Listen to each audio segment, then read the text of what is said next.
Good afternoon. So ito po yung kasalukuyan situation dito sa Ala River. Dito po yan sa bayan ng Lambayong, Sultan Kudarat. Dito po tayo sa Barangay Tinmigis dahil ito po natin matatagpo ang longest bridge ng Lambayong. So ayan po, medyo malakas po yung alon, then malakas ang tubig dahil po sa tindi ng pag-ulan. Simula pa kagabi hanggang ngayon ay patuloy pa rin ng pag-uulan.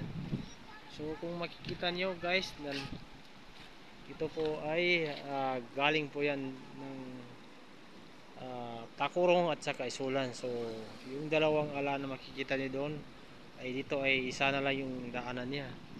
So yan po ang situation dito. Yan. So punta tayo sa kabila.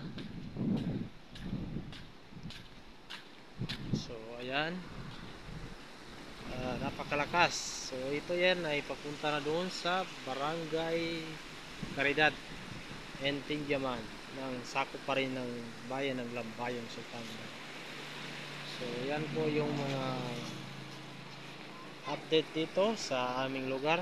So sa inyo po mga idol, kumusta na po dyan sa lugar ninyo? Kung ganito rin ba sa amin, umuulan umaaraw?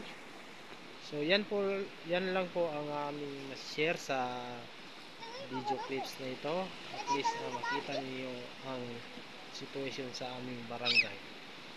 So dahil po dito ay hindi naman masyado nagdudulot ng baha dito sa amin dahil hindi naman po kami ang sentro ng bagyo.